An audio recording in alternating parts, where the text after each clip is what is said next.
Recently, many Russian goods stores have appeared in commercial districts across cities in China. These range from large supermarkets with fixed locations to temporary pop-up stalls. They're not limited to major cities like Beijing, Shanghai, Hangzhou, Chengdu, Shenzhen, and Chongqing, but are also spreading rapidly in smaller cities. I'll never need to rely on personal shoppers again. A Russian goods store has opened right here at Huli Wanda Plaza. Good news, everyone! The super popular Russian goods store has arrived in our city.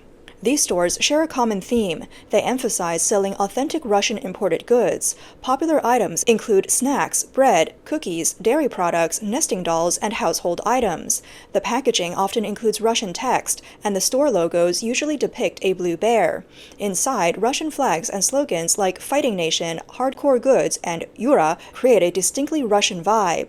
Many larger stores also hire local influencers to promote their products, drawing in a significant number of Chinese customers.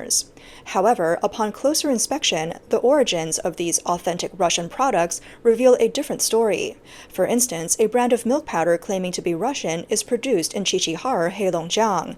Russian-style pork sausages come from Mudanjiang, and fruit oatmeal is also from Mudanjiang. Even the instant coffee sold in these stores is imported from Malaysia. Recently, many of these Russian goods stores have popped up in Chengdu, especially as temporary stalls. Most of the shoppers are middle-aged or elderly, and business seems to be booming. I checked out one of these stalls, and while they had a wide variety of items, sausages, snacks, coffee, liquor, and condiments, it turns out that many of the products aren't actually imported. A lot of them are made in Suifenhe, Heilongjiang.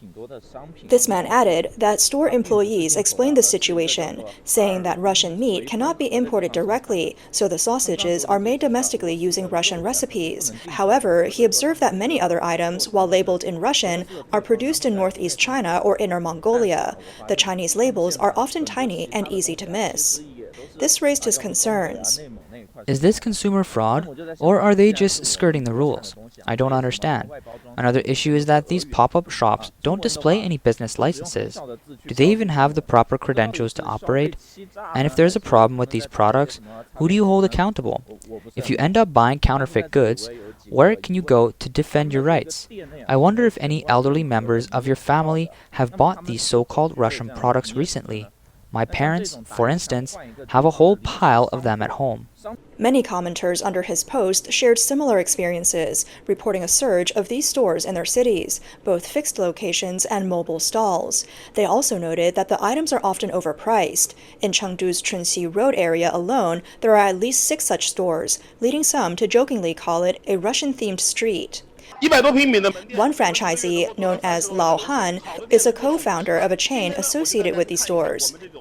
This year, Russian goods have been incredibly popular. We're seeing it firsthand.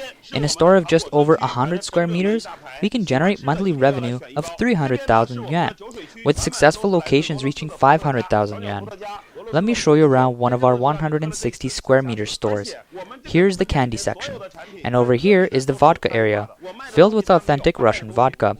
Look at these Russian-style sausages, packed with large chunks of meat, pure beef tendon and beef. You'll definitely want more after trying it.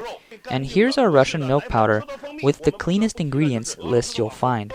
We now have our frozen stores operating in Wuhan alone. This year has been a golden opportunity for Russian goods. A shopkeeper promoting these Russian goods claims that they're of high quality, affordable, and practical.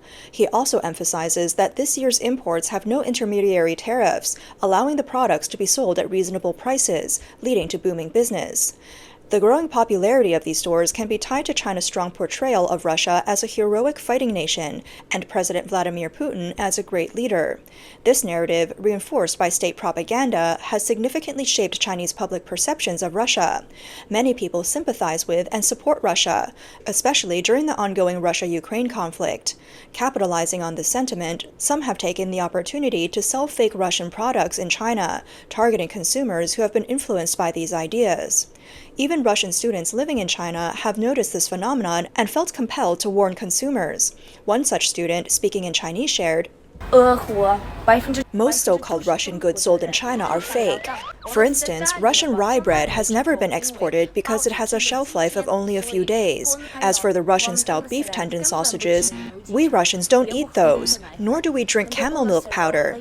Many meat products from Russia aren't even allowed to be exported.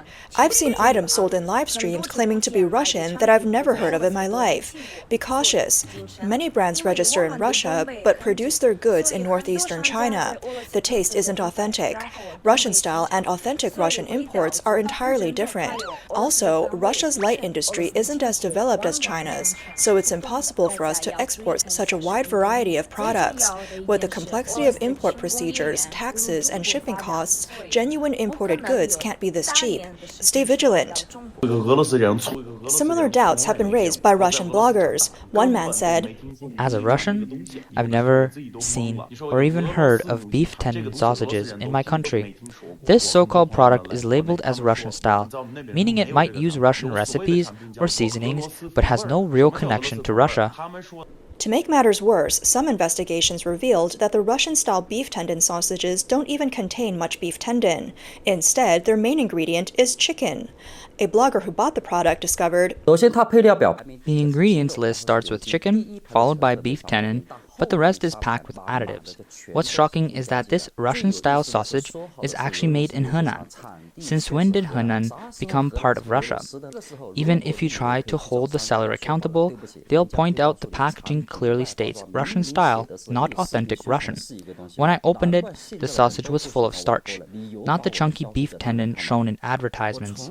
The taste? Bland and rubbery, nothing like real beef tendon. And guess what?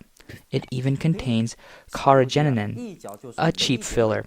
Considering the market price of real beef tendon, there's no way unscrupulous sellers would use genuine ingredients.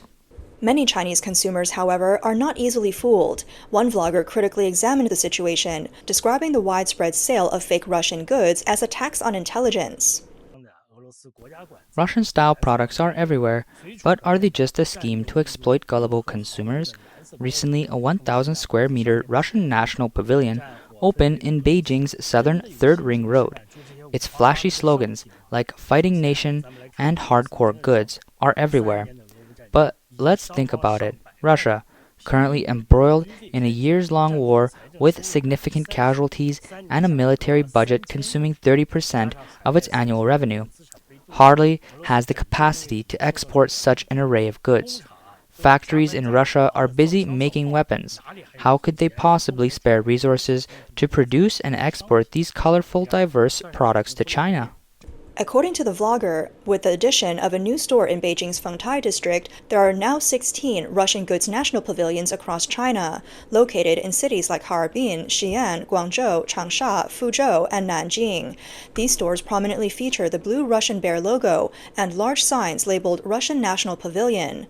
Behind the scenes, these stores are operated by regional trade companies under the Russian bear brand. An operator revealed that these stores are rapidly expanding through franchise deals. However, the franchise process involves not just a franchise fee, but also strict location vetting, rejecting applicants who cannot secure prime spots. The blogger pointed out, while these stores appear to sell imported goods from Russia and Belarus, many products are actually domestically produced by Chinese manufacturers. To market these items, the Russian Bear brand has invested heavily in social media advertising and influencer promotions, leveraging curiosity to attract buyers. Influencers often claim that all the goods are authentic imports from Russia, creating the image of a store filled with genuine Russian products. However, investigations have revealed that many items, such as rye bread, sausages, and milk powder, are produced in China. For example, a high-calcium milk powder branded as Mosia claims to be made by a Russian company, but is actually produced by a dairy factory in Qiqihar, Heilongjiang. The production standard code listed on the packaging corresponds to China's national standards for milk powder.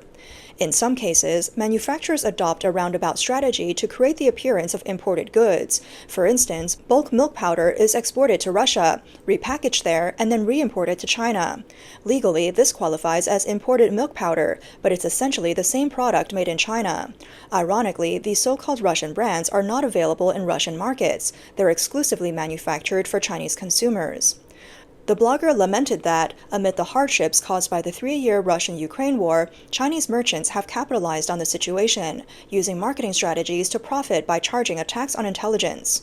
One netizen commented, "I visited one of these Russian product exhibits in my area. Everything there was exactly what I used to buy on Pinduoduo, but with a 300% markup." Another warned, "Don't be fooled by the Russian text on the packaging. Check the origin and ingredients. You'll be shocked."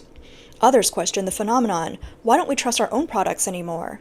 I wanted to buy safe imported food, but it turns out to be the same junk made in China. In China or abroad, it's always Chinese people scamming other Chinese people. One netizen added, "Forget small goods, even Da Vinci furniture is made in China. It takes a trip abroad and then comes back as foreign products. Isn't that amazing? These businesses know how to exploit our obsession with foreign brands and the idea that imports are always better." China and Russia's growing partnership, driven by tensions with the West amid the China-US trade war and the Russia-Ukraine war, has created fertile ground for this trade. Governments on both sides have encouraged bilateral commerce, leading to significant increases in trade volumes. Recognizing the popularity of Russian products in China, some opportunistic merchants have seized the moment to exploit the market with misleading practices. Recently, a Russian camel milk powder product became popular in China, marketed as Desert Platinum, a substitute for breast milk with claims that its calcium and iron content is 10 times that of regular milk, and its vitamin content 3 times higher. However, a diabetic patient in Hangzhou reported a severe spike in blood sugar after consuming the product. A police investigation revealed that the so-called imported camel milk powder was manufactured in a shabby local workshop with no actual milk in it. The police officer involved in the case explained, "They were mixing vegetable fat powder and maltodextrin in bath basins or a large bowl without any specific proportions. Just guessing, the environment was filthy, sticky floors covered in grime that hadn't been cleaned in ages. It was appalling." Reports indicate that one of the counterfeiters, referred to as Li Meng, earned a fortune from this scheme, allowing him to buy a new house, drive a luxury car, and prepare for his wedding, all within a year. However, he was arrested on his way back to his hometown to get married. The incident caught the attention of Russians living in China, who were baffled by the notion of camel milk powder being Russian. A Russian live streamer sarcastically questioned, "Why do Chinese people think there are camels in Russia? There are only a few hundred camels in the entire country, all privately owned. Producing camel milk powder at scale? Impossible. Look at this packaging. It's ridiculous. They can't even spell Russian words correctly. Every word has mistakes. These businesses have taken fake to a whole new level. The camel on the packaging looks real, but what's inside is just chemical additives. It's embarrassing." Dr. Lai Rongwei, an assistant professor at Longhua University of Technology, explained the phenomenon. First, China has been encouraging its citizens to buy Russian goods. From a market perspective, Russian products are cheaper than those from Europe or the US, and their packaging is attractive. Items like alcohol and candy are especially popular. Another factor is the lingering fear of food safety issues in China, which has led people to prefer imports. Russian goods appear to strike the perfect balance between affordability and perceived quality. Dr. Lai also noted that many Chinese consumers' belief in Russian camel milk stems from the lack of regulations holding live streamers accountable for false advertising. These sellers use exaggerated claims and sophisticated language, such as biotechnology or scientifically tested, to lend credibility to their products and attract buyers. Interestingly, Russian goods only gained traction in China after the Russia-Ukraine war, spurred by Chinese propaganda portraying Russia as a heroic nation. Many Chinese citizens, encouraged to support Russia, began purchasing Russian products. However, the money spent on these items didn't reach Russia. It stayed in China, as most of the products were fake. The blogger remarked that many Chinese people who support Russia in its war against Ukraine lack a clear understanding of their stance. Their views are often shaped by influencers and state propaganda. This makes them easy targets for exploitation, as they blindly pay a tax on intelligence for their misplaced sentiments.